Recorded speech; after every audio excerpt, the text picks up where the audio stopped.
Families living on the Aylesbury estate in southeast London say they're living in fear after a second murder in the area within 3 months. 17-year-old Dogan Ismail was stabbed and killed on Sunday afternoon after a row over a mobile phone. Today, Southwark's borough commander visited the area to reassure residents, and our Home Affairs correspondent Guy Smith was there. The Aylesbury estate in southeast London, home to more than 7,500 people.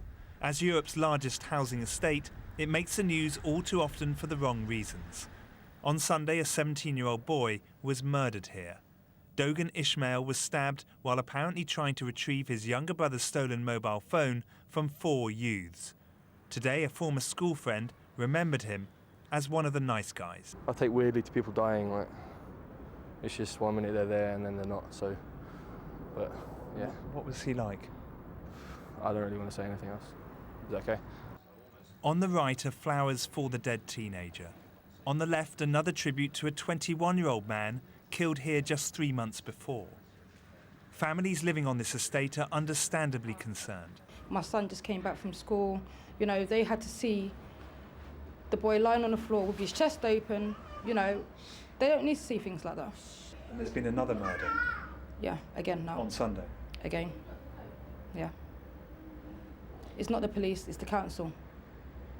You know, at the end of the day, they know this stuff is going on. They're not making, you know, they're not doing anything to make the area secure or anything like that. So what can you do? The Aylesbury has long been considered one of the most notorious estates in London, a symbol of urban decay. Tony Blair visited in 1997 on becoming Prime Minister for the first time. I think for the past 18 years, often the poorest people in our country have been forgotten by government. Donna Grant has lived here for 41 years. She's chair of the area's Safer Neighbourhood panel, but says burglaries and muggings are on the increase. And then, the 2 recent murders. We don't know why all of a sudden it's getting worse again, and it seems as if we're sort of going backwards again. It's a very difficult case, isn't it? Because Chief Superintendent John Sutherland is the new borough commander for Southwark. Is this a neighbourhood in crisis? I get no sense of it being a neighbourhood in crisis, but it's clearly a neighbourhood that has its challenges, and those are challenges that we take very seriously. If I was a parent living on this estate, I'd be extremely worried, bearing in mind what's happened recently. Have you lost control? Have the police lost control? No, I don't think we have, although we've clearly got some work to do.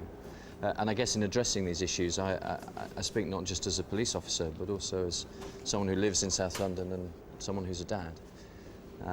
We've got to take these things very seriously indeed. And the council says it's also doing everything it can to regenerate the estate and design out crime. We are putting that investment into CCTV cameras to make the area safer, to ensure that any crimes can be seen clearly, and we are putting those wardens out there and working very closely with the police to ensure that we're working together and getting that coverage there to try and make people feel safer.